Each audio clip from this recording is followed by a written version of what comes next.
मैंने कल की क्लास में जो लेक्चर शेयर किया था उसको देख लिया आप लोगों ने? Yes sir. Yes sir. Yes sir. Sir.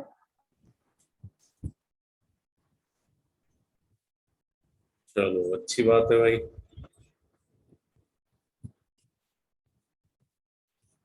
तो अब आप नेक्स्ट कॉन्सेप्ट लिखो, properties of covalent compound. Limitations of Lewis theory लिखना।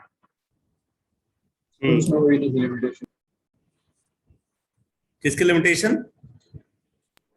Lewis theory. Lewis theory of octet rule. Lewis theory की लिमिटेशन जो है अभी इसके बाद डिस्कस करते हैं। पहले आप नोट करो properties of covalent compound.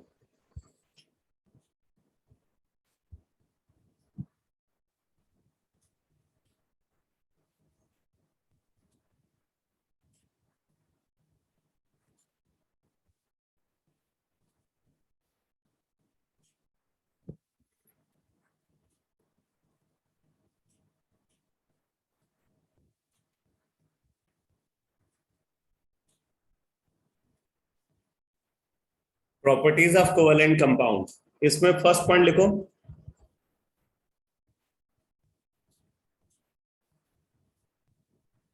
First point लिखो, covalent bond is a true bond. Covalent bond is a true bond as it is rigid,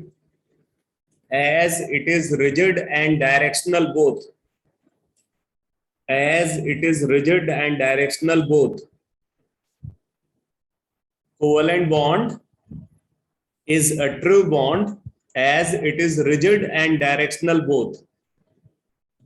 मैंने बताया था आपको कि आयनिक बॉन्ड ट्रू बॉन्ड नहीं होता, क्योंकि वो न तो रिजिड होता है ना डायरेक्शनल होता है, but covalent bond true bond होता है बिकॉज ये रिजिड भी होता है और डायरेक्शनल भी होता है। तो आप नोट कर लो, due to this fact covalent molecule possess definite geometry. Due to this fact covalent molecule possess definite geometry. Due to this fact covalent molecule possess definite geometry. ठीक है, तो इस वजह से क्या होता है, कोवेलेंट मॉलिक्यूल की अपनी डेफिनेट ज्योमेट्री होती है, और ये जो कोवेलेंट मॉलिक्यूल की ज्योमेट्री अराइज होती है वो कोवेलेंट बॉन्ड के डायरेक्शनल नेचर की वजह से ऑब्जर्व होती है। सेकंड पॉइंट लिखो,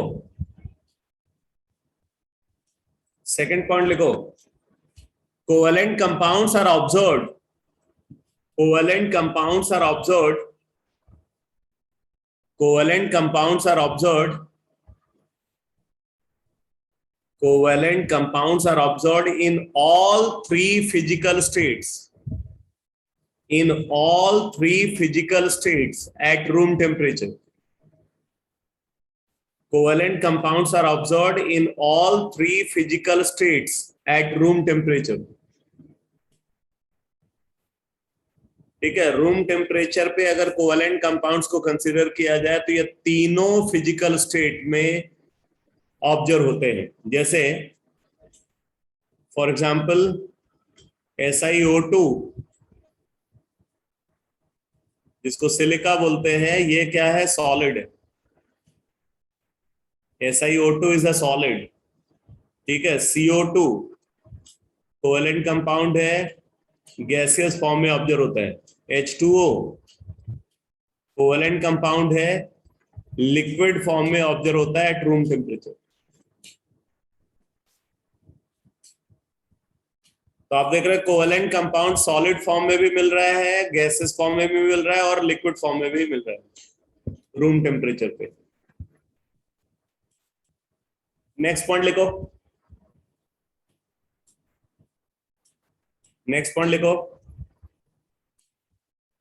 in solid state they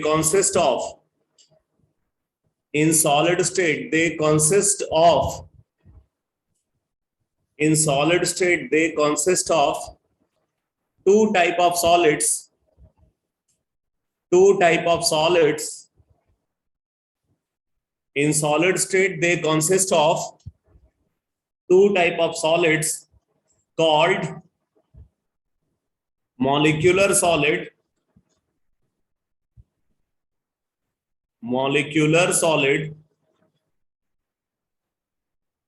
and covalent solid.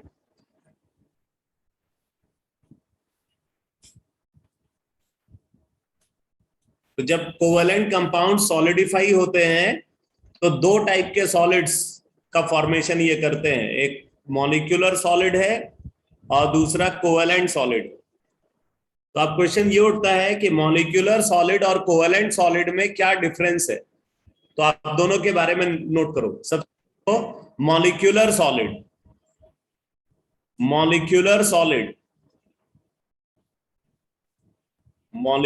Solid इसमें लिखो बेटा, लिखो they consist of covalent molecules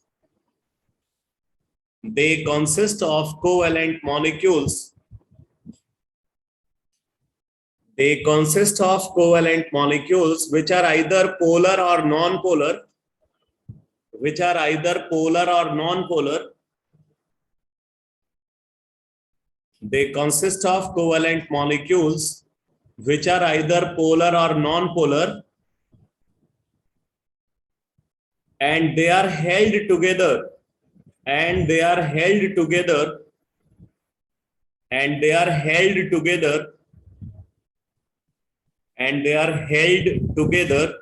by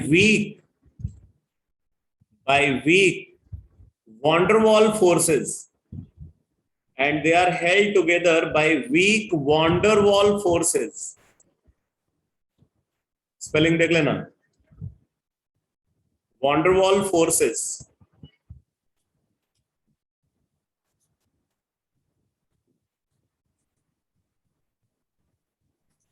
And they are held together by weak van der Waals forces. आगे लिखो, due to this fact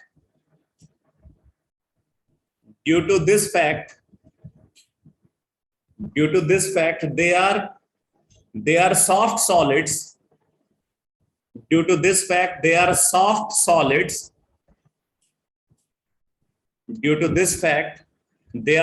solids with low melting and boiling point. Due to this fact they are soft solids with low melting point and boiling point.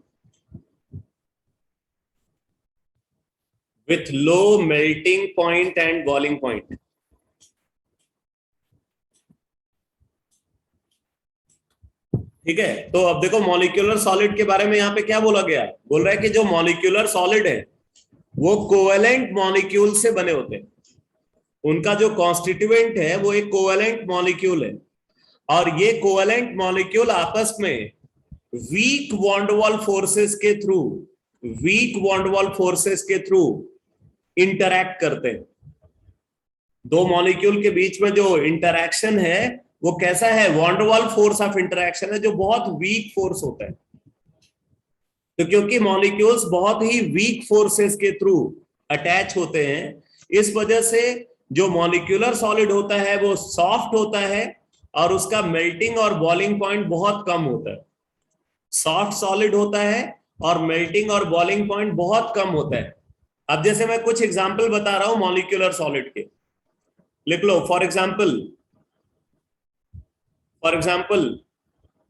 Dry ice किसको बोलते हैं बेटा? Solid nitrogen, solid CO2। ठीक है, dry ice यानी कि CO2 solid. ठीक है, आइस, ठीक है, आइस तो जानते ही हो, ये भी मॉलिक्यूलर सॉलिड है। इसी तरीके से अगर हम कंसीडर करते हैं सॉलिड कार्बन टेट्राक्लोराइड, ठीक है, glacial acetic acid,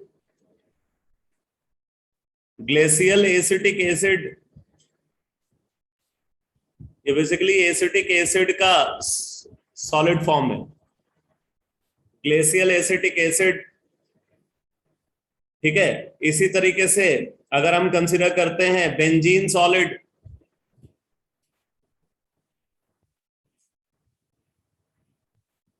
benzene solid, naphthalene solid, naphthalene solid,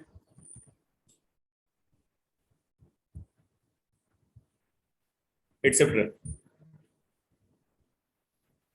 ये सब मॉलिक्यूलर सॉलिड के एग्जांपल है बेटा।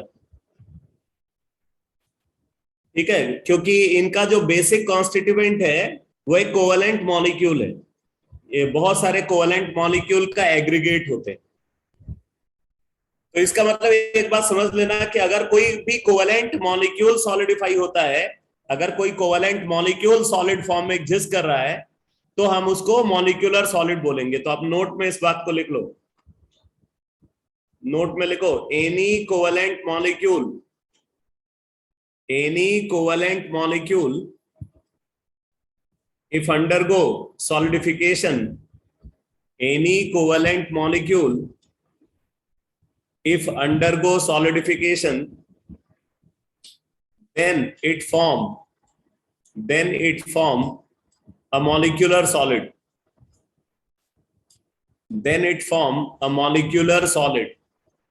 सर एक बार रिपीट कर लो। any covalent molecule if undergo solidification,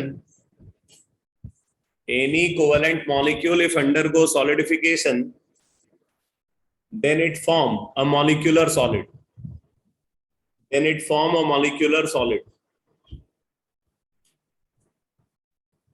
ठीक है। तो आप जिस भी कोवेलेंट मॉलिक्यूल के बारे में जानते हो, जैसे कार्बन मोनोऑक्साइड एक कोवेलेंट मॉलिक्यूल है, कार्बन मोनोऑक्साइड अगर सॉलिड फॉर्म में कन्वर्ट होता है तो वो मॉलिक्यूलर सॉलिड बनाएगा। H2O एक कोवेलेंट कंपाउंड है, जब ये सॉलिडिफाई होता है तो मॉलिक्यूलर सॉलिड बनाता है, जिसको हम आइस बोल रहे हैं। CO2 एक कोवेलेंट कंपाउंड है, CO2 जब सॉलिडिफाई होगा तो वो ड्राई आइस बनाएगा, सॉलिड CO2। ठीक है, ऐसे अगर आप HCl को कंसिडर करें, HCl सॉलिडिफाई होगा तो वो मॉलिक्यूलर सॉलिड HCl सॉलिड का फॉर्मेशन करेगा। ऐसे ही एसिटिक एसिड एक कोवेलेंट कंपाउंड है, सॉलिडिफाई होगा तो ये भी एक मॉलिक्यूलर सॉलिड का फॉर्मेशन करेगा। तो जितने भी कोवेलेंट कंपाउंड्स हैं, जितने भी कोवेलेंट मॉलिक्यूल्स हैं, अगर वो सॉलिडिफाई होते हैं तो वो सॉलिडिफाई होकर के हमेशा मॉलिक्यूलर सॉलिड का फॉर्मेशन करते हैं। मॉलिक्यूलर सॉलिड जो होते हैं, इनकी क्या कैरेक्टरिस्टिक होती है? बहुत ही सॉफ्ट सॉलिड होते हैं और इनका मेल्टिंग और बॉइलिंग पॉइंट बहुत कम होता है। ठीक है, सॉफ्ट सॉलिड होते हैं और इनका मेल्टिंग और बॉइलिंग पॉइंट बहुत कम होता है। जैसे आइस को ही अगर आप ले लो, आइस जो है वो इसका मेल्टिंग और बॉइलिंग पॉइंट बहुत कम है, तो बहुत कम टेम्परेचर पे ये मेल्ट होने लगता है। अब आप नोट करो दूसरा क्लासिफिकेशन, ये तो मॉलिक्यूलर सॉलिड के बारे में मैंने बताया। अब आप लिखो कोवैलेंट सॉलिड। कोवैलेंट सॉलिड, इनको नेटवर्क सॉलिड भी बोलते हैं, नेटवर्क सॉलिड।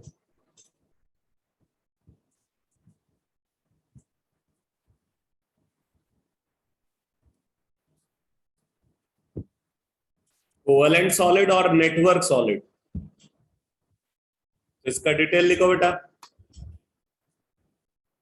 लिखो they consist of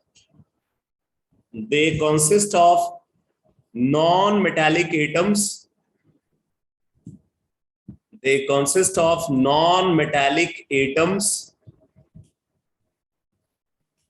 they consist of non-metallic atoms, which are bonded with each other,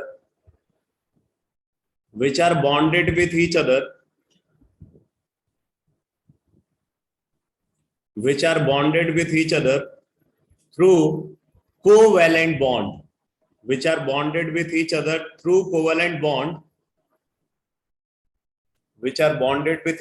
through a covalent bond to form a three-dimensional structure to form a three-dimensional structure. Therefore, they are also called network solid. Therefore, they are also called network solid. Therefore, they are also called network solid.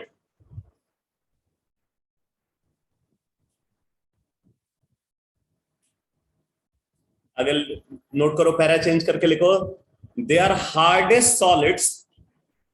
They are hardest solids.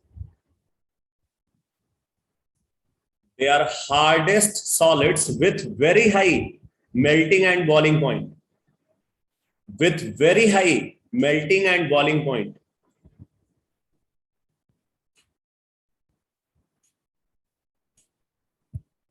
ठीक है, आगे note करो. They generally used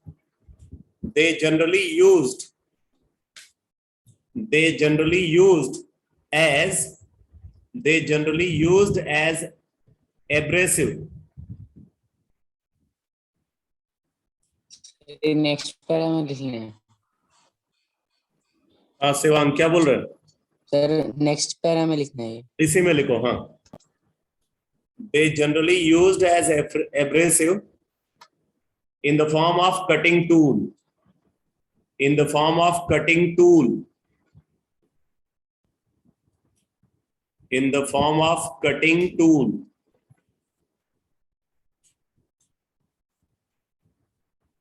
In the form of cutting tool. और ये इस वजह से use किए जाते हैं कटिंग टूल के फॉर्म में, क्योंकि ये हार्डेस्ट सॉलिड है. ठीक है, अब इसके एग्जाम्पल में लिख लो. For example diamond,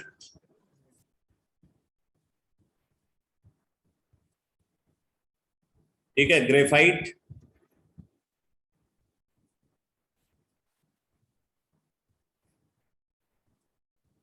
silica,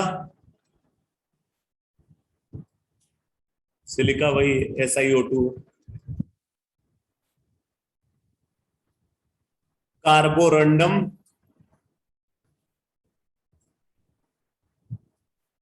Carborundum,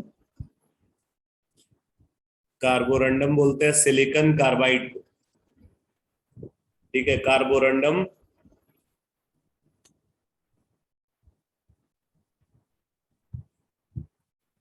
etcetera.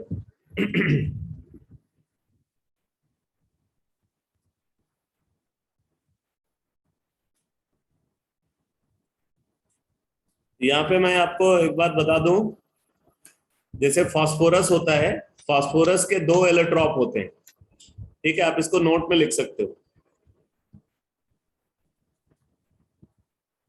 Phosphorus के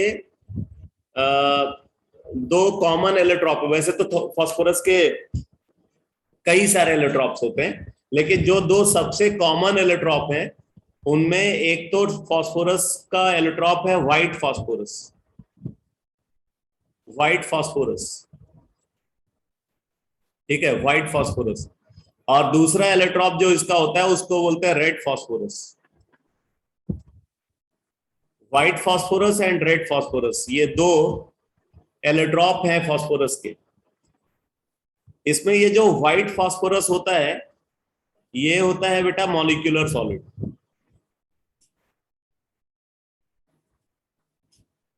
व्हाइट फास्फोरस मॉलिक्यूलर सॉलिड होता है, और जो रेड फास्फोरस होता है ये कोवेलेंट सॉलिड होता है.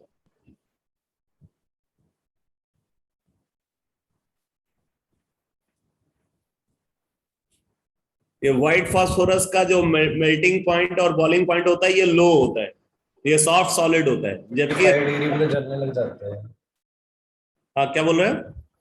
35 डिग्री सेल्सियस में जलने लग जाता है. व्हाइट फास्फोरस जो है बहुत आसानी से बर्न करने लगता है, और मतलब अगर एयर में रख दे तो ये एयर में जलने लगता है. और व्हाइट फास्फोरस जो है सॉफ्ट सॉलिड होता है, इसका मेल्टिंग पॉइंट और बॉइलिंग पॉइंट लो होता है. जबकि रेड फास्फोरस को अगर कंसीडर कर तो रेड फास्फोरस जो है वो हार्ड सॉलिड होता है उसका melting point boiling point relatively high होता है। तो उसके पीछे वजह ये होती है कि व्हाइट फास्फोरस मॉलिक्यूलर सॉलिड है जबकि रेड फास्फोरस कोवेलेंट सॉलिड। ये जो बना होता है ये P4 यूनिट से बना होता है। ठीक है, अगर हम व्हाइट फास्फोरस को देखें तो ये P4 यूनिट से बना होता है। अब P4 का अगर स्ट्रक्चर आप देखोगे व्हाइट फास्फोरस के केस में तो इसका स्ट्रक्चर ऐसा होता है।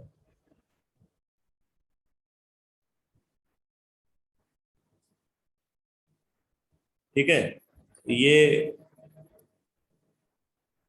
सारे फास्फोरस एक दूसरे से कनेक्टेड होते हैं। यहाँ पे ये 3D स्ट्रक्चर है, ये पूरा एक बॉन्ड दिखा रहा हूं मैं, ब्रेक किया हुआ, लेकिन इसको ब्रोकन फॉर्म में मत समझना, ये पूरा एक बॉन्ड है।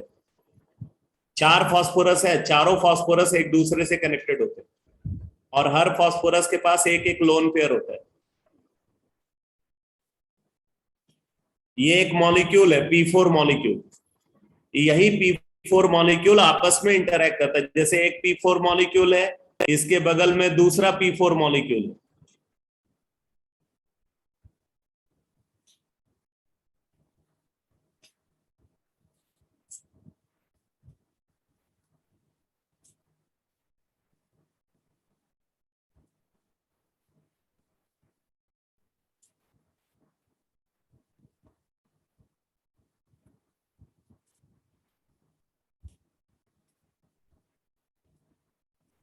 तो इन मॉलिक्यूल्स के बीच में जो इंटरैक्शन होता है, ये मॉलिक्यूल आपस में इंटरैक्ट करते हैं, इनके बीच में जो इंटरैक्शन होता है उसी को वॉन्डवाल फोर्स बोलते हैं। ऐसा वॉन्डवाल फोर्स जो होता है ये कोई बॉन्ड नहीं होता, ये सेकेंडरी इंटरैक्शन होता है, बहुत वीक फोर्स होता है। तो यहाँ पे मॉलिक्यूल्स आपस में वॉन्डवाल फोर्स के थ्रू इंटरैक्ट करते हैं। जबकि जो रेड फास्फोरस होता है, मैं रेड फास्फोरस का भी यहाँ पे आपको स्ट्रक्चर बना करके दिखाता हूँ। रेड फास्फोरस का स्ट्रक्चर ऐसा होता है।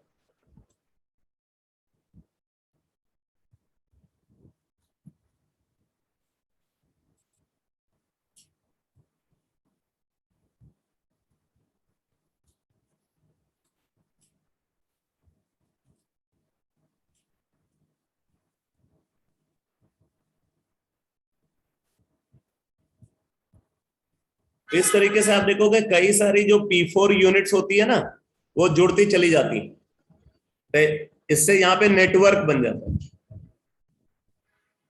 दोनों में आप डिफरेंस समझ पा रहे हो? Yes sir. यहाँ पे आप देख रहे हो ना, एक P4 यूनिट दूसरे P4 यूनिट से कोवेलेंट बॉन्ड के थ्रू कनेक्टेड है, जबकि इसमें ये आपस में कनेक्टेड नहीं है, इनके बीच में सेकेंडरी इंटरैक्शन होता है।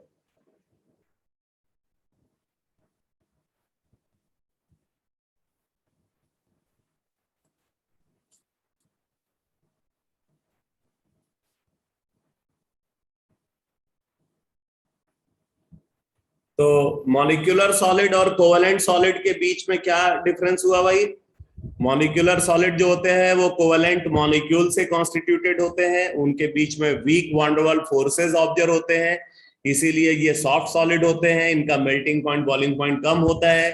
कोवेलेंट सॉलिड को अगर कंसीडर करें तो नॉन मेटालिक एटम से बने होते हैं, वो atoms through out covalent bond के थ्रू अटैच होते हैं।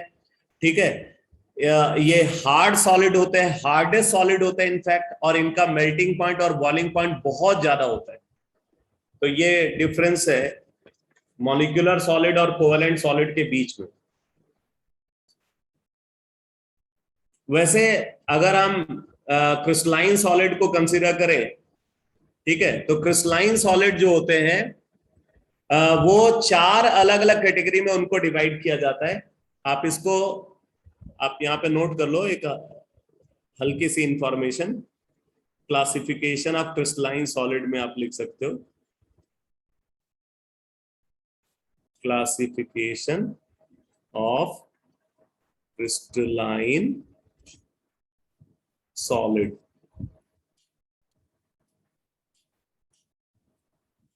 इस पे लिख लो, they are of 4 types, they are of 4 types. 4 type के क्रिस्टलाइन सॉलिड होते हैं। नंबर 1 मॉलिक्यूलर सॉलिड, जिसको अभी हमने डिस्कस किया। नंबर 2 कोवेलेंट सॉलिड, इसको भी अभी डिस्कस किया है। नंबर 3 आयनिक सॉलिड, इसके बारे में आप काफी कुछ जानते हो। एंड नंबर 4 मेटालिक सॉलिड, पता तो है लेकिन अभी इसकी क्या क्या कैरेक्टरिस्टिक होती हैं, कैसा स्ट्रक्चर होता है, ये सब आगे के लेवल पर डिस्कस होगा। तो कुल मिलाकर के अगर आप देखो तो ये 4 टाइप के क्रिस्टलाइन सॉलिड होते हैं, मॉलिक्यूलर सॉलिड, कोवेलेंट सॉलिड, आयनिक सॉलिड, मेटालिक सॉलिड। अगर हम इनका मेल्टिंग पॉइंट और बॉइलिंग पॉइंट का ऑर्डर देखें, order of melting point and boiling point of various crystalline solid, various crystalline solid। अब इसमें अगर आप देखो तो सबसे कम मेल्टिंग पॉइंट मॉलिक्यूलर सॉलिड का होता है,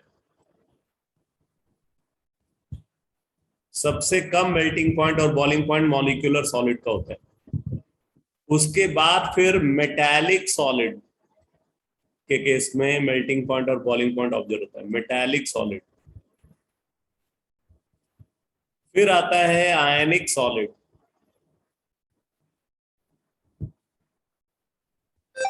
और सबसे ज्यादा मेल्टिंग पॉइंट और बॉइलिंग पॉइंट, सबसे ज्यादा मेल्टिंग पॉइंट और बॉइलिंग पॉइंट ये ऑब्जर्व होता है कोवेलेंट सॉलिड के केस में।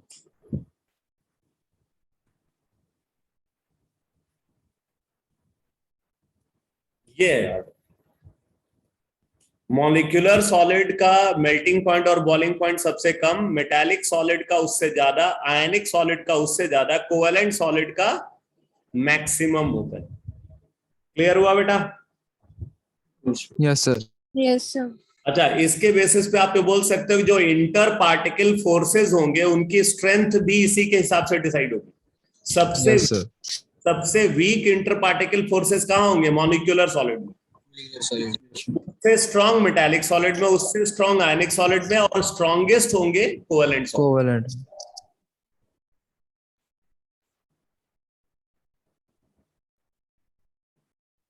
आगे लिखो प्रॉपर्टीज ऑफ कोवेलेंट कंपाउंड में। नेक्स्ट पॉइंट लिखो।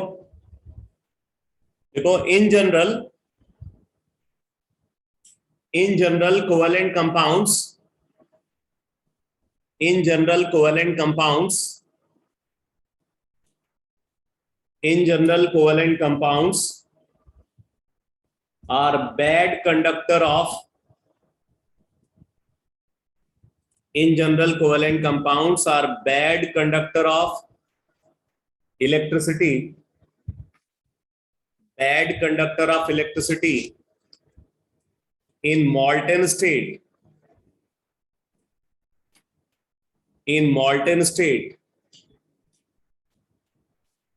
as well as in aqueous solution,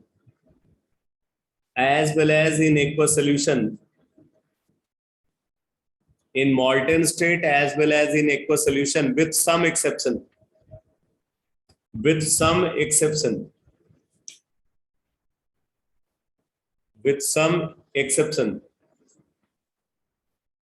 ठीक है। अब जैसे अगर हम ग्रेफाइट को कंसीडर करें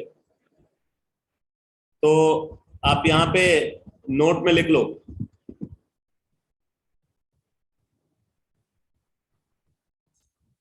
first point, graphite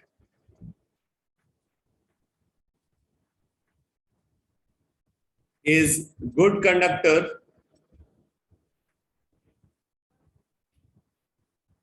of electricity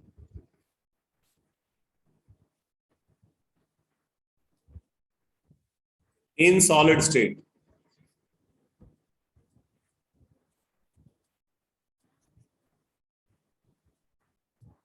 ठीक है, ग्रेफाइट क्या है? सॉलिड स्टेट में इलेक्ट्रिसिटी का अच्छा कंडक्टर होता है। ठीक है, अब इसी तरीके से सेकंड पॉइंट, HCl एक्वस। अब आपको पता है HCl क्या है? कोवेलेंट कंपाउंड है। ये Yes, तो sir. पता है। अब इसको वाटर में डिसॉल्व कर दें तो HCl एक्वस, ठीक है, H2SO4 एक्वस, H2SO4 एक्वस, ठीक है, HNO3 aqueous,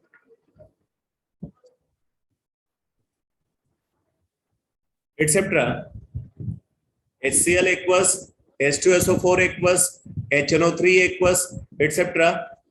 are good conductor of electricity. Good conductor of electricity.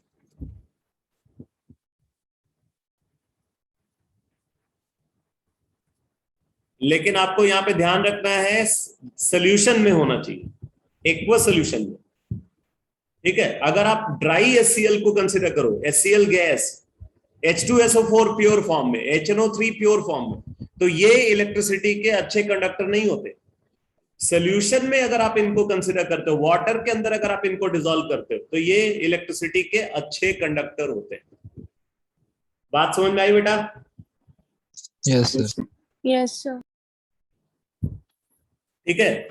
बाकी जो कोवेलेंट कंपाउंड्स हैं, अगर आप उनको देखोगे तो वो इलेक्ट्रिसिटी के पुअर कंडक्टर होते हैं, ठीक है। तो यहां पे आप नोट कर लो, मेजॉरिटी ऑफ कोवेलेंट कंपाउंड्स, इसमें लिखो majority of covalent compounds are poor conductor of electricity. Majority of covalent compounds are poor conductor of electricity.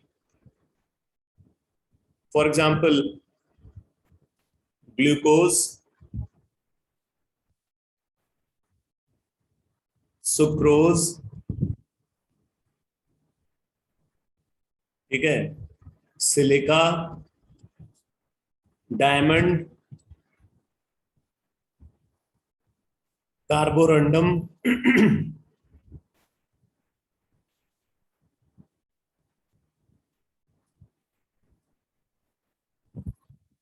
Etcetera. तो ये तो बात हो गई इलेक्ट्रिकल कंडक्शन की। अब आप नेक्स्ट पॉइंट लिखो, इनकी सॉल्युबिलिटी का क्या ट्रेंड होता है। नेक्स्ट पॉइंट लिखो, according to principle of solubility, according to principle of solubility, एक मिनट बेटा,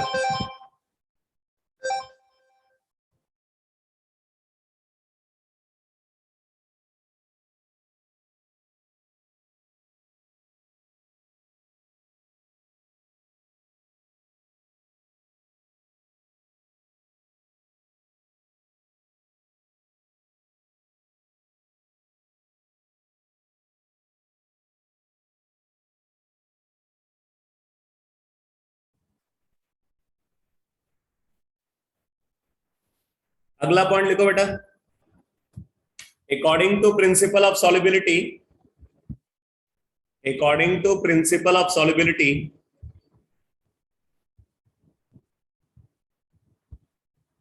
like dissolves like, like dissolves like, like dissolves like, देखो it means polar covalent compounds, polar covalent compounds। अब polar term को आपने कई बार सुन लिया है, ये नया टर्म अब आपके लिए नहीं है। Polar covalent compounds are soluble, polar covalent compounds are soluble in polar solvent, polar covalent compounds are soluble in polar solvent, whereas non-polar covalent compounds, whereas non-polar covalent compounds, non-polar covalent compounds are soluble in non-polar solvent,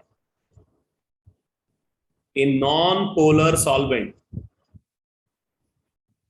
polar covalent compounds are soluble in polar solvent, whereas non-polar covalent compounds are soluble in non-polar solvents. अब जैसे देखो बेटा, जैसे हमने HCl को consider किया, तो यहां पे आप देख रहे हो कि हाइड्रोजन और क्लोरीन के बीच में कोवेलेंट बॉन्ड है, जिसमें क्लोरीन जो है वो बहुत ज्यादा इलेक्ट्रोनेगेटिव है हाइड्रोजन के कंपेयर में। तो क्या होगा, क्लोरीन शेयर्ड इलेक्ट्रॉन पेयर को अपनी तरफ खींचेगा। इससे क्या होता है, क्लोरीन के सराउंडिंग में इलेक्ट्रॉन डेंसिटी इंक्रीज कर जाएगी और हाइड्रोजन के सराउंडिंग में इलेक्ट्रॉन डेंसिटी डिक्रीज कर जाएगी।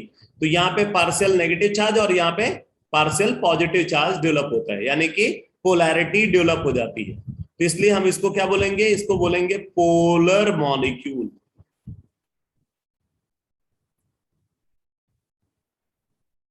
ठीक है, इसको हम पोलर मॉलिक्यूल बोलेंगे। अब इसी तरीके से देखो, हमने कंसीडर किया CO2 को, CO2 ऐसा स्ट्रक्चर होता है CO2 का, लीनियर स्ट्रक्चर। अब इसमें देखो, ये वाला ऑक्सीजन शेयर्ड इलेक्ट्रॉन पेयर को अपनी तरफ खींच रहा है, ये ऑक्सीजन अपनी तरफ खींच रहा है। इससे क्या होगा, यहां पे डेल्टा नेगेटिव, यहां पे डेल्टा नेगेटिव, यहां पे डेल्टा पॉजिटिव और डेल्टा पॉजिटिव, यानी कि 2 डेल्टा पॉजिटिव चार्ज होगा। अब आप देख रहे हो कि इसमें ये वाला बॉन्ड भी पोलर है और ये वाला बॉन्ड भी पोलर है। इधर वाला कार्बन ऑक्सीजन बॉन्ड भी पोलर है और ये वाला बॉन्ड भी पोलर है।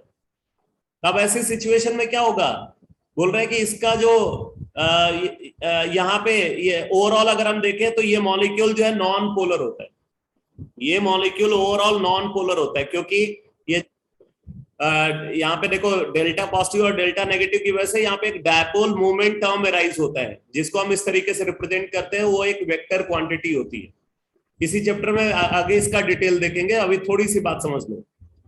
तो यहाँ पे एक टर्म को हम डिफाइन कर रहे हैं जिसको डायपोल मूवमेंट बोलते हैं। डायपोल मूवमेंट को कट एरो से रिप्रेजेंट किया जाता है और ये एक वेक्टर क्वांटिटी होती है। तो यहाँ पे आप देख रहे हो, जो डायपोल मूवमेंट है वो पॉजिटिव चार्ज से नेगेटिव चार्ज की तरफ हम इसको दिखाते हैं। तो इस कार्बन ऑक्सीजन बॉन्ड का ये डायपोल मूवमेंट है। ऐसे ही इधर वाले कार्बन ऑक्सीजन बॉन्ड का डायपोल मूवमेंट इधर होगा। अब आप देख रहे हैं दोनों जो वेक्टर्स हैं वो इक्वल एंड अपोजिट डायरेक्शन में ऑब्जर्व हो रहे हैं, इसलिए इनकी जो रिजल्टेंट वैल्यू होगी वो 0 होगी। ये वाला जो डायपोल वेक्टर है वो इस डायपोल वेक्टर को क्या करता है, कैंसिल कर देता है। इस वजह से इसका नेट डायपोल मोमेंट क्या होगा, 0 होगा। तो ये एक नॉन पोलर मॉलिक्यूल है।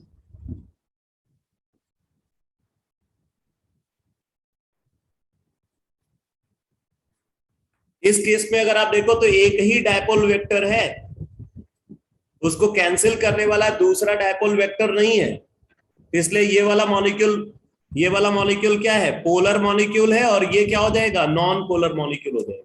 कुछ समझ में आ रहा है? Yes. अब अगर हम जैसे वाटर को कंसीडर करते हैं बेटा, वाटर का एक्चुअल स्ट्रक्चर ऐसा होता है। ये वाटर का एक्चुअल स्ट्रक्चर है। अब देखो, ऑक्सीजन इस हाइड्रोजन से भी बॉन्ड पेयर को अपनी तरफ खींच रहा है ज्यादा इलेक्ट्रोनेगेटिव होने की वजह से, और इस हाइड्रोजन से भी बॉन्ड पेयर को अपनी तरफ खींच रहा है। इससे हाइड्रोजन पे पार्शियल पॉजिटिव, इस हाइड्रोजन पे पार्शियल पॉजिटिव, और ऑक्सीजन पे 2 डेल्टा नेगेटिव चार्ज डेवलप होता है। अब यहाँ पे अगर आप देखोगे डायपोल वेक्टर जो है वो इस बॉन्ड का इस तरीके से, और इस बॉन्ड का डायपोल वेक्टर को आप इस तरीके से रिप्रेजेंट करो, तो आप देख सकते हो ये डायपोल वेक्टर एक दूसरे को एग्जैक्टली कैंसिल नहीं करते, क्योंकि ये एग्जैक्टली अपोजिट डायरेक्शन में नहीं ऑब्जर्व हो रहे हैं। ठीक है, तो इस वजह से ये एक पोलर मॉलिक्यूल होगा।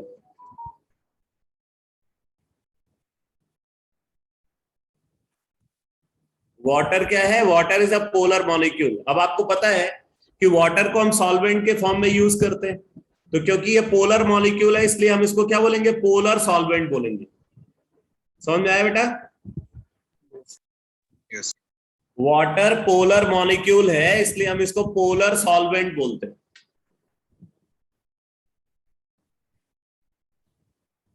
तो अब जरा आप एक इंफॉर्मेशन नोट करो, लिखो for example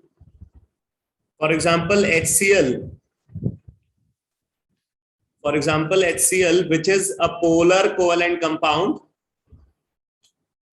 HCl which is a polar covalent compound, HCl which is a polar covalent compound is soluble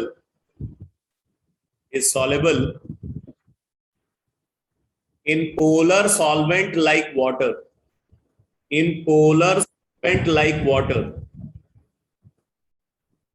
HCl which is a polar covalent compound is soluble in polar solvent like water.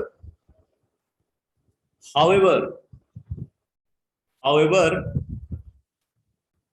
it is insoluble.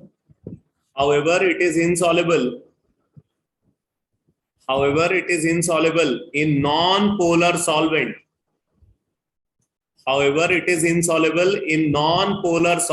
Like carbon tetrachloride. ये non-polar solvent होता है।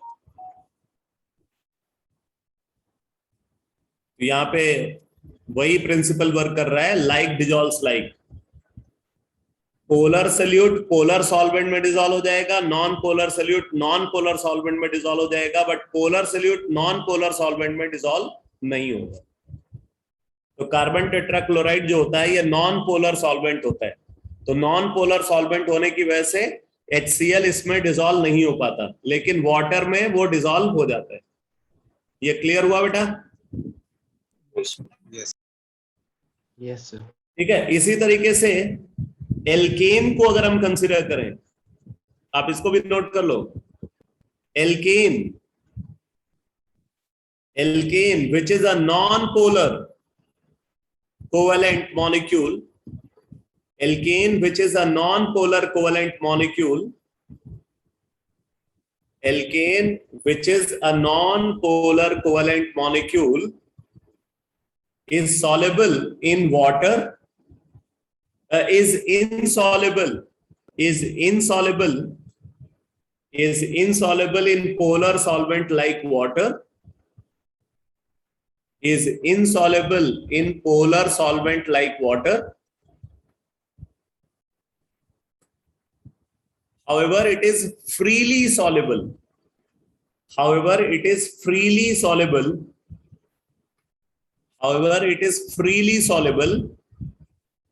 In non-polar solvent like carbon tetrachloride. In non-polar solvent like carbon tetrachloride.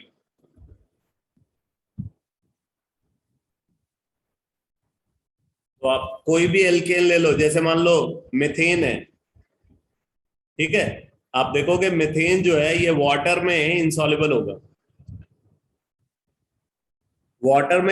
होगा, लेकिन carbon tetrachloride में ये freely soluble होगा, highly soluble होगा। Ethane भी वाटर में इंसॉल्युबल है, बट कार्बन टेट्राक्लोराइड में फ्रीली सॉल्युबल है। तो क्योंकि जो एल्केन होते हैं ये नॉन पोलर होते हैं, इस वजह से ये नॉन पोलर सॉल्वेंट में तो डिसॉल्व होते हैं, बट पोलर सॉल्वेंट में ये डिसॉल्व नहीं होते। तो ये हो गई एनालिसिस आयनिक कंपाउंड के प्रॉपर्टीज की। प्रॉपर्टीज ऑफ आयनिक कंपाउंड का डिस्कशन मैंने कंप्लीट किया। अब आप नोट करो limitation of Lewis octet theory.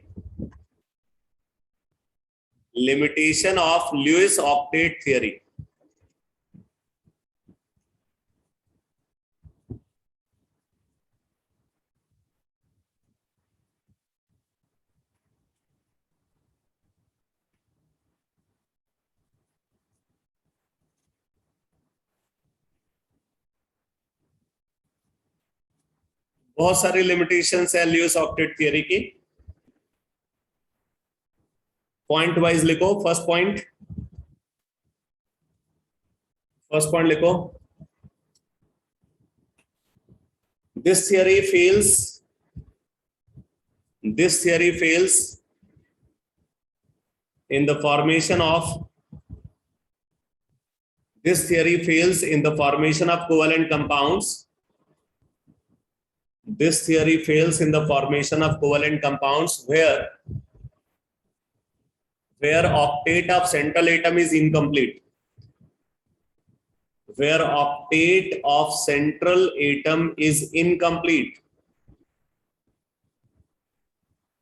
Where octet, this theory fails in the formation of, this theory fails in the formation of covalent compounds. This theory fails in the formation of covalent compounds where octet of central atom, where octet of central atom is incomplete. Is incomplete. For example, BeCl2, ठीक है, BF3, BH2, B2S6, AlCl3, etc. अब ये सब ऐसे covalent compound है जिनमें central atom का octet incomplete होता है। जैसे BeCl2 का अगर आप स्ट्रक्चर देखो तो BeCl2 का स्ट्रक्चर ऐसा होता है।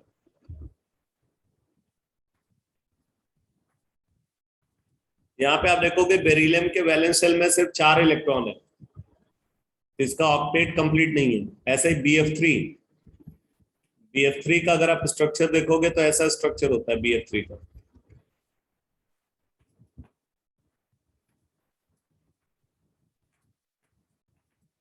यहाँ पे आप देखोगे बोरॉन के वैलेंस शेल में 6 इलेक्ट्रॉन है, इसका भी ऑक्टेट कंप्लीट नहीं है।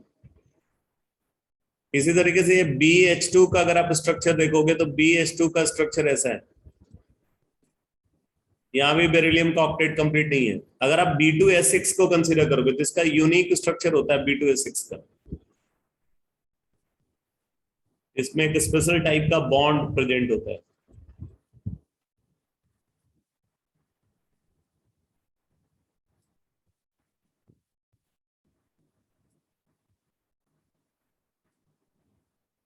यहाँ पे जो बॉन्ड होता है ना, ये कंप्लीट बॉन्ड नहीं होता है, पार्शियल बॉन्ड होता है बेटा, 1 इलेक्ट्रॉन बॉन्ड होता है। जबकि जो प्रॉपर कोवेलेंट बॉन्ड है वो 2 इलेक्ट्रॉन बॉन्ड है। ये 2 इलेक्ट्रॉन बॉन्ड है, ये 2 इलेक्ट्रॉन बॉन्ड है। बट इधर जो B और H के बीच का बॉन्ड है ये 1 इलेक्ट्रॉन बॉन्ड है, ये भी 1 इलेक्ट्रॉन बॉन्ड है।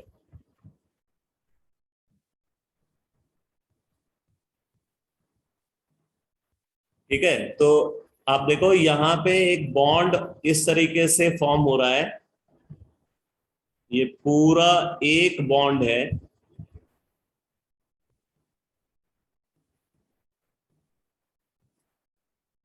इस बॉन्ड को बोलते हैं three centred 2 electron bond. 2 electron bond, 3 centred 2 electron bond, या ये बनाना बॉन्ड भी बोला जाता है क्योंकि ये बॉन्ड देखने में बनाना जैसा है, इसलिए इसको बनाना बॉन्ड भी बोलते हैं।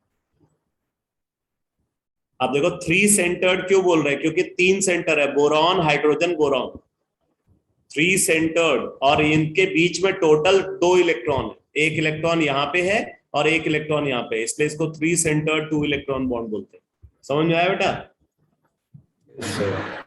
यस। इसी तरीके से एक बनाना बॉन्ड इधर भी फॉर्म हो रहा है।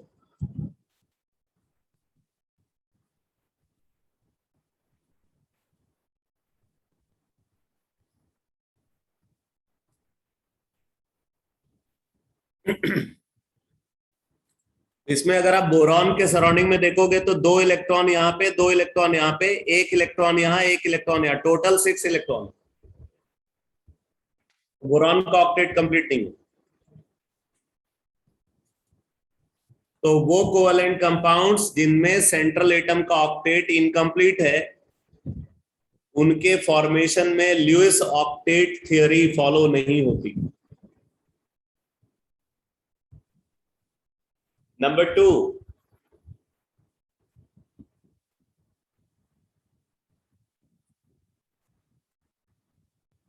लिखो,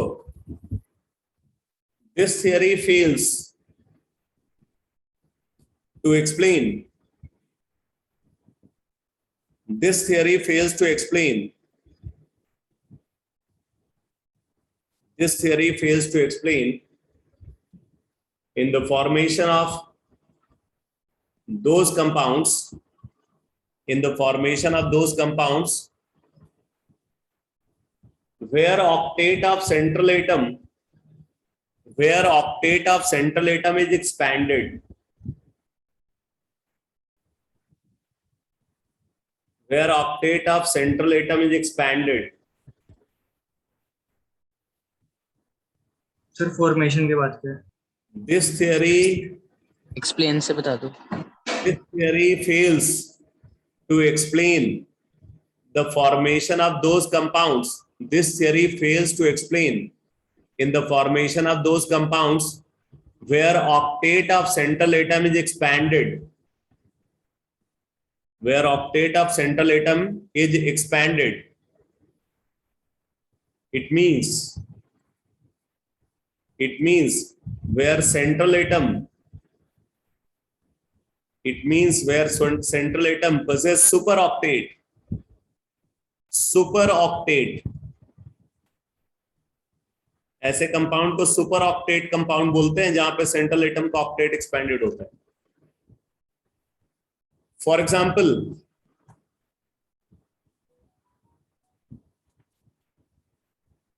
SF4, SF6, TCl5, DRF5, IF7,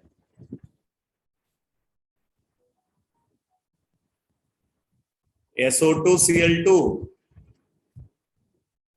etc. ये जितने भी कंपाउंड्स हैं इनमें सेंट्रल एटम का ऑक्टेट एक्सपैंडेड होता है. जैसे SF4 का अगर स्ट्रक्चर देखें, SF4 का स्ट्रक्चर ऐसा होता है. जरा SF4 का हाइब्रिडाइजेशन बताना. sp3d sp3d 6 plus 7 into 4, 28 plus 34. 34 को 8 से डिवाइड किया, 8 4 जा 32, 4 bond pair 1 lone pair, sp3d hybridization. ठीक है, तो sp3d हाइब्रिडाइजेशन में मैंने क्या बताया था कि जो मोर इलेक्ट्रोनेगेटिव एटम है वो कहाँ आएगा, एक्सियल पे.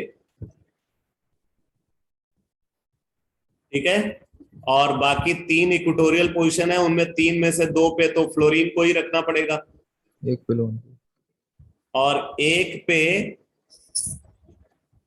लोन पेयर आ जाएगा. ठीक है ना. Yes sir. अच्छा, इसमें देख सकते हो ना, ये इसमें जो सल्फर फ्लोरीन बॉन्ड है, ये सारे sulphur fluorine bond equal length के नहीं होंगे बेटा. Yes sir. ये वाले बॉन्ड की लेंथ कुछ और होगी, इस बॉन्ड की लेंथ कुछ और होगी. इक्वेटोरियल बॉन्ड की लेंथ कम होती है, एक्सियल वाले की ज्यादा होती है. Yes sir. तो आप यहाँ पे देख सकते हो सल्फर के सराउंडिंग में टोटल कितने इलेक्ट्रॉन दिख रहे हैं, 10 इलेक्ट्रॉन दिख रहे हैं ना. Yes sir. ऑक्टेट एक्सपेंडेड है. ठीक है, ऐसे अगर आप SF6 को देखो तो SF6 का स्ट्रक्चर ऐसा होता है.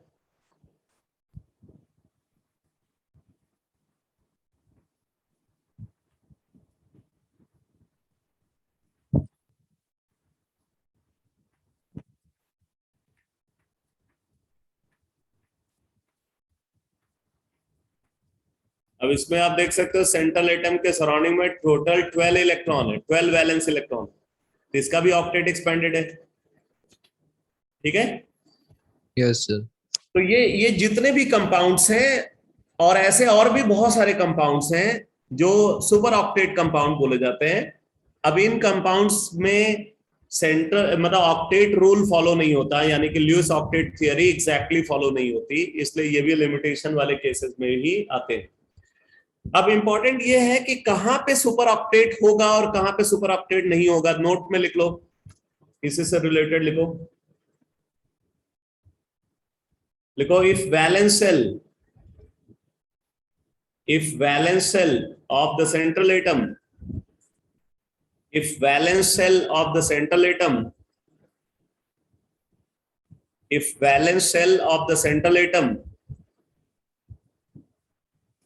possess vacant d orbital,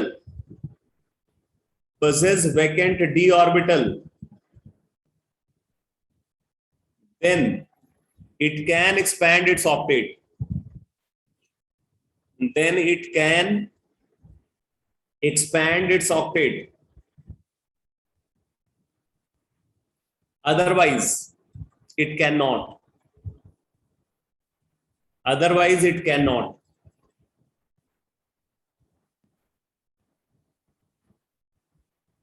तो बोल रहा है कि जिन भी मॉलिक्यूल्स के अंदर प्रेजेंट सेंट्रल एटम के वैलेंस शेल में डी ऑर्बिटल है, वैकेंट डी ऑर्बिटल है, वही अपना ऑक्टेट को एक्सपेंड कर पाएंगे, अदरवाइज वो ऑक्टेट एक्सपेंशन नहीं कर सकते। मैंने पीछे बताया भी था कि कहीं भी अगर एटम का ऑक्टेट एक्सपैंड होता है तो बिना डी ऑर्बिटल के इन्वॉल्वमेंट के ऑक्टेट एक्सपेंशन नहीं हो सकता, बताया था ना? Yes, sir. Yes. अरे वो रेजोनेंस के जब करा रहा था Yes, sir. तो बिना डी ऑर्बिटल के इन्वॉल्वमेंट के कोई भी एटम अपना ऑक्टेट एक्सपैंड नहीं कर सकता है। तो बात आती है जितने भी third and higher period element होते हैं सबके वैलेंस शेल में वैकेंट डी ऑर्बिटल होता है, इस वजह से वही अपना ऑक्टेट एक्सपैंड कर पाते हैं। सेकेंड पीरियड एलिमेंट के वैलेंस शेल में डी ऑर्बिटल नहीं होता, इसलिए वो कभी भी अपना ऑक्टेट को एक्सपैंड नहीं कर सकते। ठीक है, तो आप नोट कर लो, due to this fact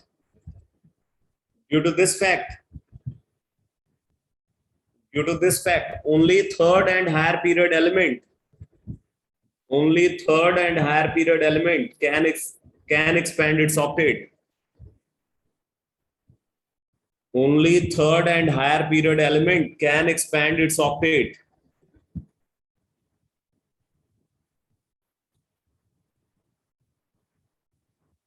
Only third and higher period element can expand its octet.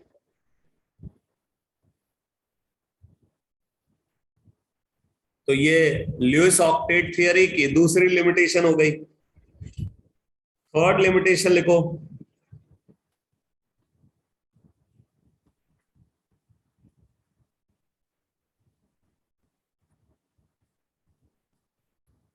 Third limitation लिखो।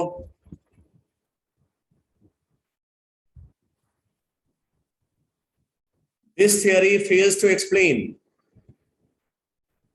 This theory fails to explain in the formation of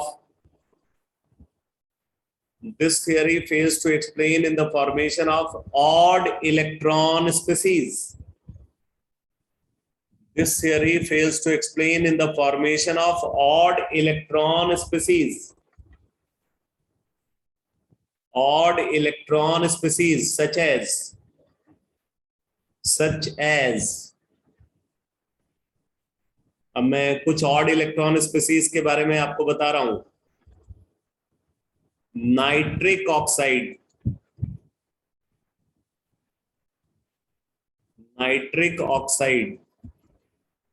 NO, ठीक है, NO। अब देखो नाइट्रिक ऑक्साइड का स्ट्रक्चर कैसा होता है।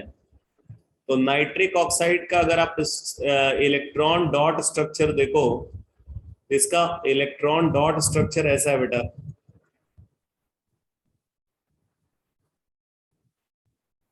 ये इसका इलेक्ट्रॉन डॉट स्ट्रक्चर है।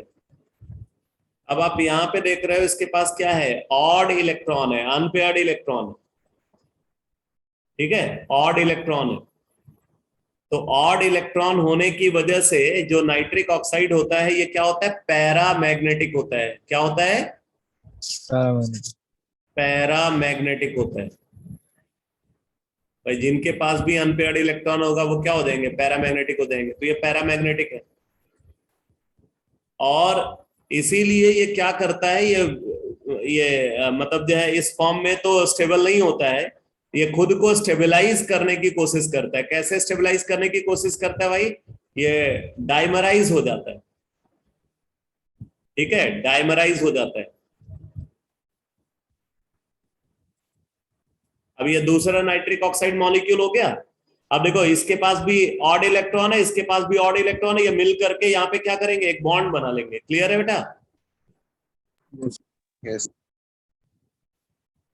इससे जो है ऐसा स्ट्रक्चर मिलता है N2O2।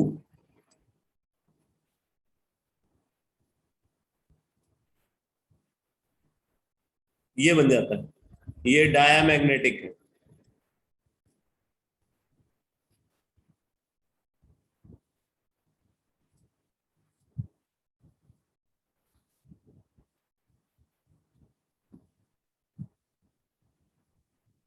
अब ये ऑड इलेक्ट्रॉन स्पीसीज का फॉर्मेशन जो है कैसे हो रहा है, इसको भी ल्यूइस ऑक्टेट थियरी एक्सप्लेन नहीं कर पाती।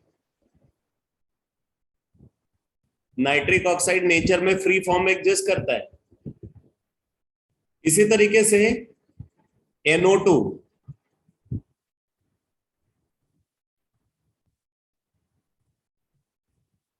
नाइट्रोजन डाइऑक्साइड,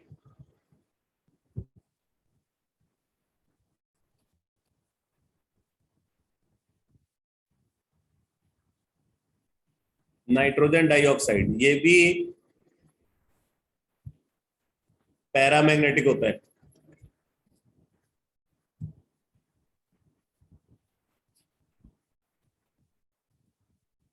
ये पैरामैग्नेटिक होता है और ब्राउन कलर्ड होता है बेटा, ब्राउन कलर्ड। कलर्ड गैस है, ब्राउन कलर्ड गैस है। अगर हम इसका स्ट्रक्चर देखें, इसका स्ट्रक्चर ऐसा होता है, N double bond O, single bond O। ठीक है, सिंगल बॉन्ड O, और यहां पे एक अनपेयर्ड इलेक्ट्रॉन होता है इसके पास। ठीक है, इस पे आप देखोगे, इस पे -1 चार्ज होता है इस ऑक्सीजन पे, और इस पे +1 चार्ज होता है। इस ऑक्सीजन पे -1 चार्ज और उस पे +1 चार्ज होता है। ये है स्ट्रक्चर NO2 का। तो आप देख रहे हो यहाँ पे अनपेयर्ड इलेक्ट्रॉन होने की वजह से ये क्या है, पैरामैग्नेटिक।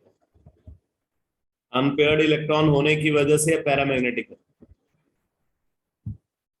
ठीक है, तो ये भी वैसे ही डाइमराइज हो जाता है दूसरे NO2 के साथ।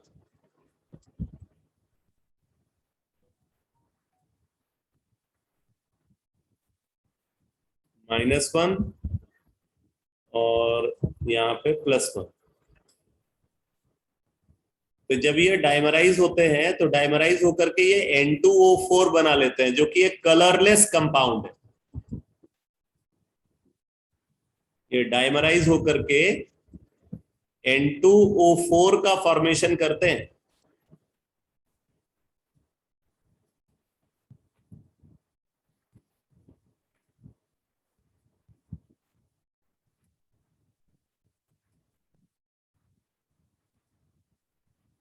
यहाँ पे +1 और यहाँ पे +1। ये है N2O4। ये क्या है, ये डायामैग्नेटिक और कलरलेस है।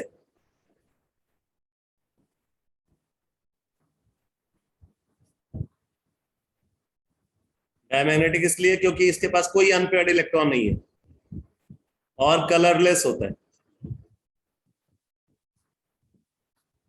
जबकि ये क्या है, पैरामैग्नेटिक है और कलर्ड। तो ये जो NO2 है ना बेटा, ये हायर टेम्परेचर पे एग्जिस्ट करता है। अगर आप इसको कूल करोगे, कूल करने पे ये डायमैग्नेटिक फॉर्म में कन्वर्ट हो जाता है, जो कि कलरलेस होता है। समझ में आया? Yes.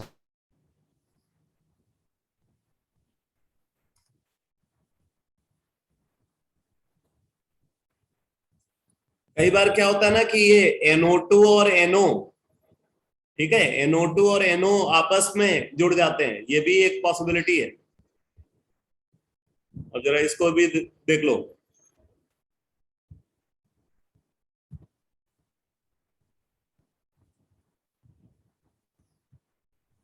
जैसे हमने कंसीडर किया NO2 को,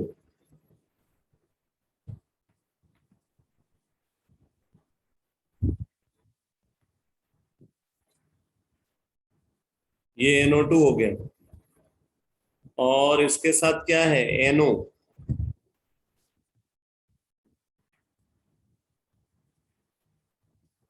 ये NO है। तो क्या होगा, ये आपस में अपना जो अनपेयर्ड इलेक्ट्रॉन है, इस अनपेयर्ड इलेक्ट्रॉन को यूज करके बॉन्ड बना लेते हैं, तो उससे N2O3 नाइट्रोजन का एक और ऑक्साइड बन जाता है।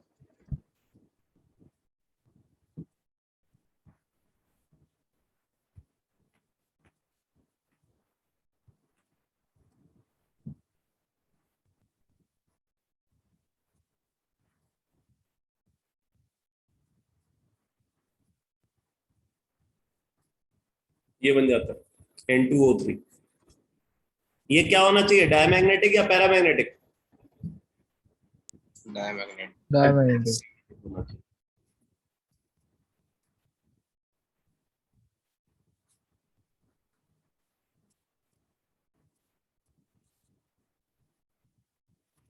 तो Lewis octet theory odd electron species के फॉर्मेशन को एक्सप्लेन नहीं कर पाती। तो ये एक और लिमिटेशन है ल्यूइस ऑक्टेट थियरी की। अब देखो, जब ल्यूइस थियरी एग्जिस्टेंस में आई तो उस समय ल्यूइस थियरी को काफी इंपॉर्टेंस मिली, क्योंकि कोवेलेंट कंपाउंड को लेकर के ये पहली थियरी थी जो एग्जिस्टेंस में आई थी। तो कई सारे ऐसे भी साइंटिस्ट थे जो ल्यूइस थियरी के ब्लाइंड फॉलोवर हो गए थे। उनको लगता था कि भाई ल्यूइस थियरी एकदम सही होनी चाहिए, जैसे कॉजल थियरी जो है आयनिक कंपाउंड के लिए कंप्लीटली सही है, उसी तरीके से उनको लगता था कि ल्यूइस थियरी भी कोवेलेंट कंपाउंड के लिए कंप्लीटली ट्रू होनी चाहिए। तो ऐसे ही एक फॉलोवर थे जिनका नाम था सगडेन। सगडेन ने ल्यूइस थियरी की कुछ लिमिटेशंस को अपने तरीके से एक्सप्लेन करने की कोशिश की।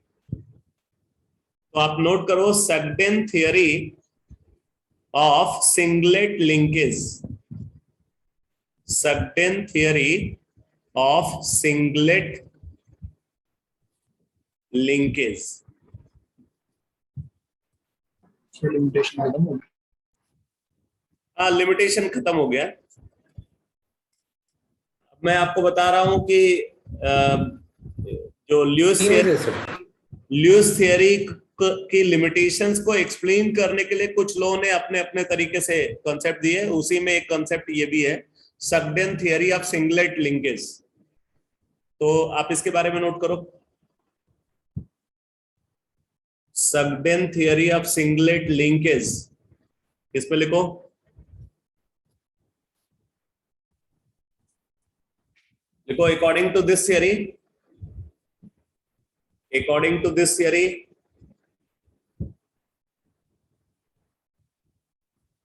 superoctane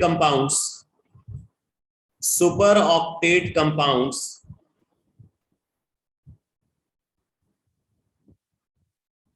cannot exist. Superoctane compound cannot exist in nature. इन्होंने बोला कि कोई भी कंपाउंड सुपर ऑक्टेट कंपाउंड नहीं होता, मतलब किसी भी कंपाउंड में सेंट्रल एटम का ऑक्टेट एक्सपैंडेड नहीं होता है। ठीक है, super octet compound can not exist in nature because in such compound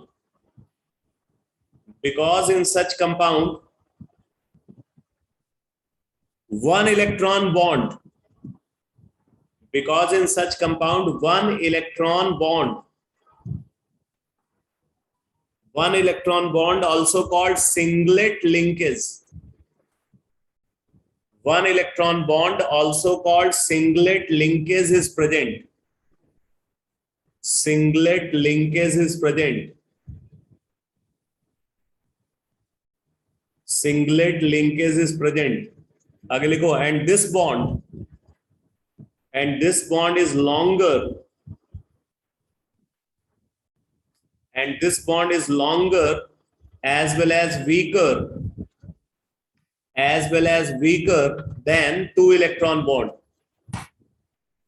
and this bond is longer as well as weaker than two electron bond, and this bond is longer as well as weaker than two electron bond. आगे लिखो, it is represented by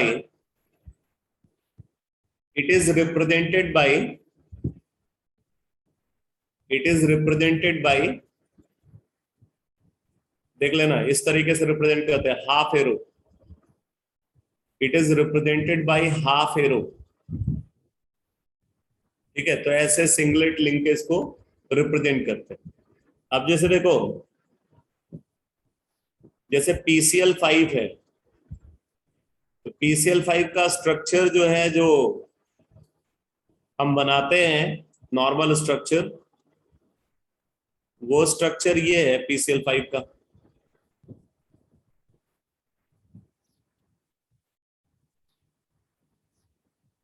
और हम ये बोल रहे हैं कि भाई ये सारे बॉन्ड जो है वो 2 इलेक्ट्रॉन बॉन्ड हैं, और अगर ये 2 इलेक्ट्रॉन बॉन्ड है तो ऑब्वियस सी बात है फास्फोरस का ऑक्टेट एक्सपेंडेड है. यहाँ पे फास्फोरस का ऑक्टेट एक्सपेंडेड है.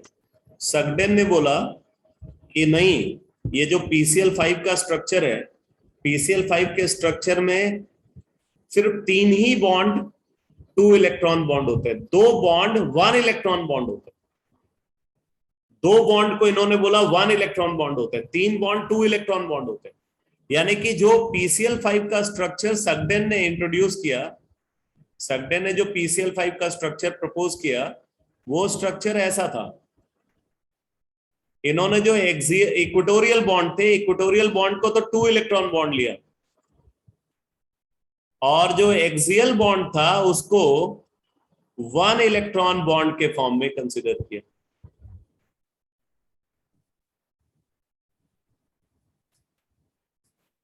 ये PCl5 का स्ट्रक्चर सगडेन थियरी के बेसिस पे हम कंसीडर करेंगे. अब आप यहां पे देख सकते हो,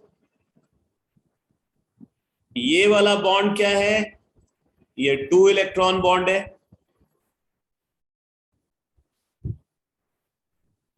और ये वाला बॉन्ड क्या है, 1 इलेक्ट्रॉन बॉन्ड है.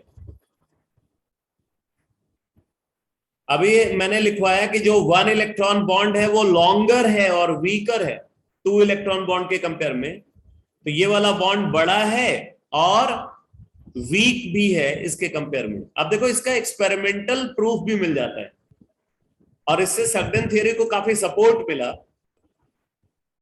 होता क्या है, अगर हम PCl5 को हीट करते हैं, ठीक है, अगर PCl5 को हीट करते हैं तो हीट करने पे ये PCl3 और Cl2 का फॉर्मेशन करता है.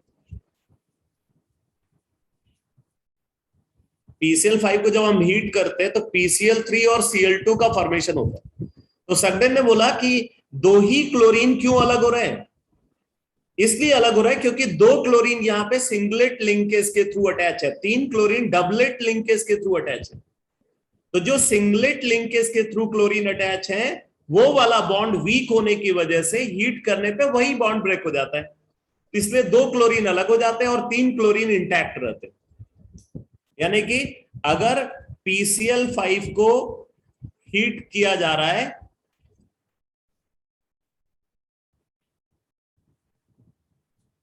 तो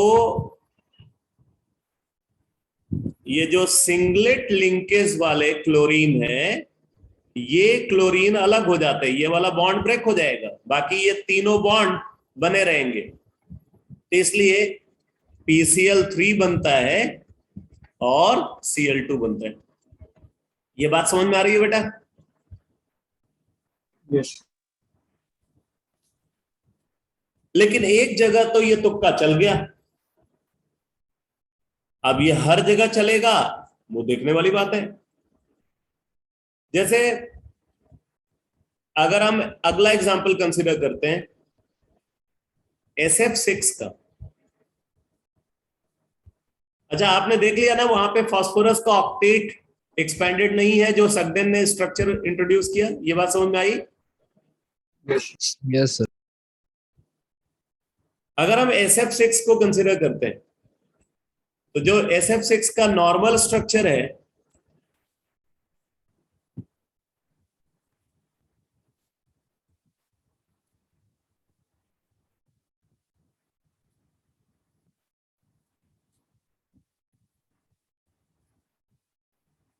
वो स्ट्रक्चर ये है।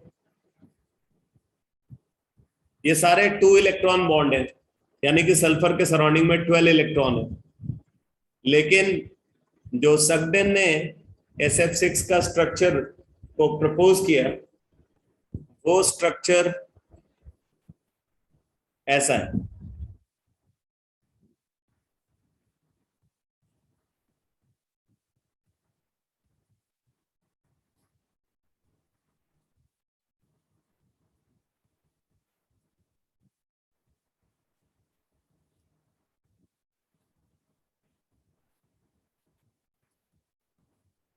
ये स्ट्रक्चर सगडेन ने इंट्रोड्यूस किया SF6 के लिए। अब आप यहाँ पे देख सकते हो ये 4 इलेक्ट्रॉन, ये सब सिंगलेट लिंकेज है, तो 4 इलेक्ट्रॉन यहाँ पे, 2 यहाँ पे, 2 यहाँ पे, टोटल 8 इलेक्ट्रॉन है सल्फर के सब में। क्लियर है बेटा? Yes. Yes. Yes, sir. इस हिसाब से अगर आप देखो तो अगर SF6 को हीट किया जाए तो हीट करने पे इसको क्या बनाना चाहिए? SF2 बनाना चाहिए और 2F2 बनाना चाहिए, है ना? Yes, sir. Yes.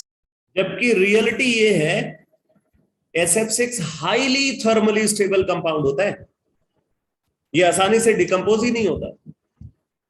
लिख लो, हाउएवर इन रियलिटी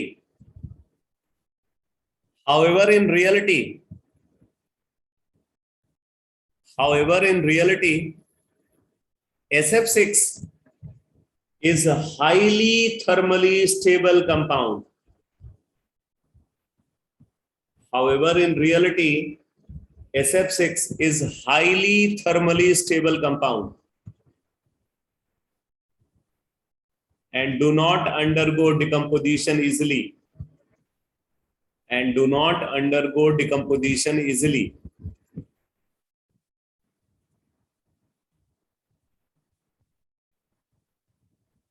अब इससे ये पता चलता है कि जो सगडेन थियरी है वो क्या है?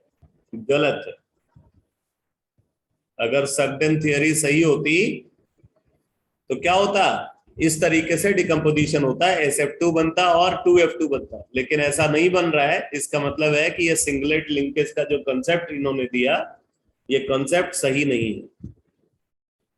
अगर आप सगडेन थियरी के बेसिस पे IF7 का स्ट्रक्चर ड्रॉ करो, अब गलत है तो क्या हुआ? स्ट्रक्चर तो बना ही सकते हैं। तो अगर IF7 का स्ट्रक्चर सगडेन थियरी के बेसिस पे ड्रॉ किया जाए तो ऐसा स्ट्रक्चर ऑब्जर्व होता है। आयोडीन है सेंट्रल एटम, एक बॉन्ड यहाँ पे 2 इलेक्ट्रॉन बॉन्ड है, ठीक है, एक 2 इलेक्ट्रॉन बॉन्ड है। बाकी जितने भी बॉन्ड हैं यहाँ पे सब सिंगलेट लिंकेज है, सिंगलेट लिंकेज।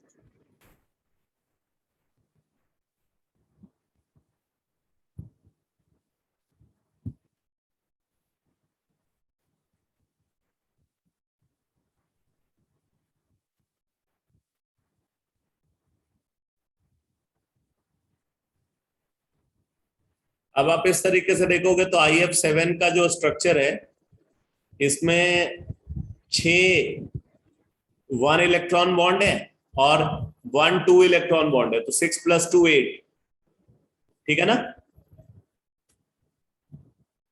6 + 2 8, तो इसका भी ऑक्टेट कंप्लीट है। और इस हिसाब से IF7 को अगर डिकम्पोज किया जाए तो ये IF और 3Cl2 का फॉर्मेशन इसको करना चाहिए, बट इस तरीके से इसका डिकम्पोजिशन नहीं होता। आ रहा है समझ में बेटा सबको? Yes. Yes, sir. Yes sir. Yes, sir.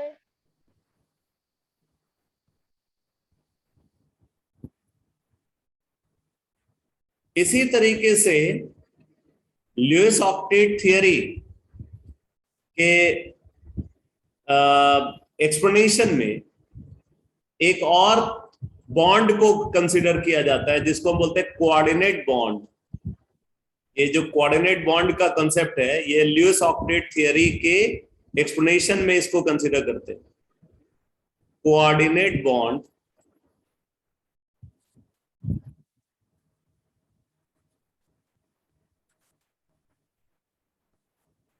और डेटिव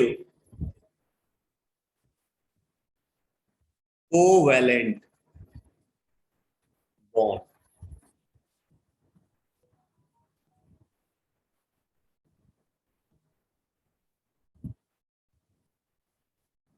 कोऑर्डिनेट बॉन्ड और डेटिव कोवैलेंट बॉन्ड नोट करो।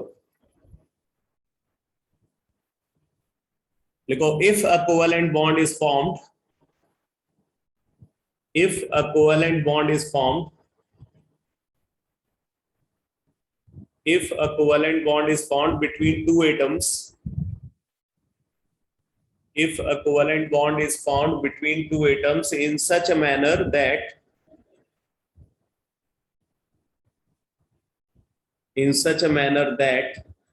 if a covalent bond is formed between two atoms in such a manner that shared electron pair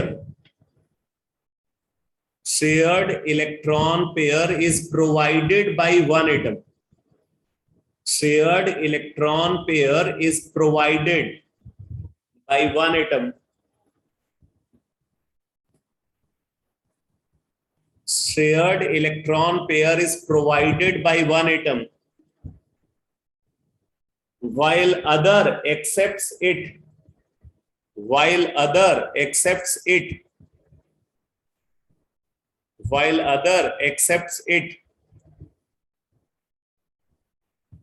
then it is called, while other accepts it, then it is called coordinate bond. Then it is called coordinate bond.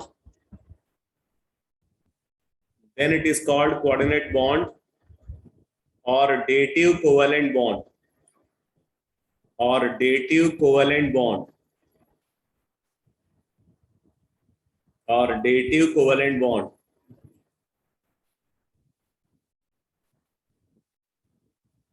आगे लिखो इसी में, this bond is formed by one-sided sharing. This bond is formed by one-sided sharing between two atoms. This bond is formed by one-sided sharing between two atoms.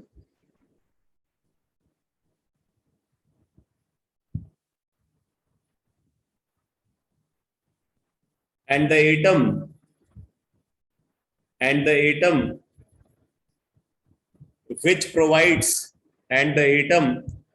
which provides both electron, and the atom which provides both electron in sharing, and the atom which provides both electron in sharing, and the atom which provides both electron in sharing is called donor atom. Donor atom. Whereas other which accepts it, is called acceptor atom.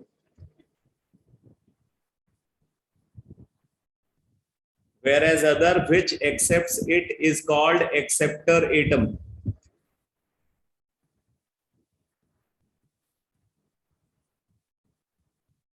आगे लिखो, it is represented by an arrow. It is represented by an arrow pointed towards acceptor atom. It is represented by an arrow pointed towards acceptor atom. It is represented by an arrow pointed towards acceptor atom. ठीक है, तो जो coordinate bond है इसको हम एक के through represent करते हैं, और एरो की डायरेक्शन कैसे दिखाते हैं, डोनर एटम से एक्सेप्टर एटम की तरफ। ठीक है, डोनर एटम से एक्सेप्टर एटम की तरफ। तो आज मैं क्लास को यहीं पे कंप्लीट कर रहा हूं बेटा। नेक्स्ट क्लास में कुछ एग्जांपल्स बताऊंगा कोऑर्डिनेट बॉन्ड से रिलेटेड, और कोऑर्डिनेट बॉन्डिंग पे ही बेस्ड कुछ टर्म्स हैं, जैसे ल्यूइस एसिड और ल्यूइस बेस करके दो टर्म डिफाइंड होते हैं, तो उन टर्म्स को हम कैसे डिफाइन करते हैं वो भी मैं डिस्कस करूंगा। ओके बेटा, Good afternoon, sir. Good afternoon बेटा, good Bye, sir. Good afternoon.